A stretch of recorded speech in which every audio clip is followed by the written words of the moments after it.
You've probably heard about regular trading hours data, but what about data with irregular trading hour patterns? Say if you wanted daily bars where the open, high, low, close data points are somewhere not usual, away from the crowd mentality, what then?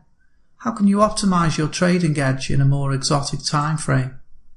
No matter what you try and do to solve this conundrum, you can only create daily regular or irregular trading hours price data by using an intraday database to do so.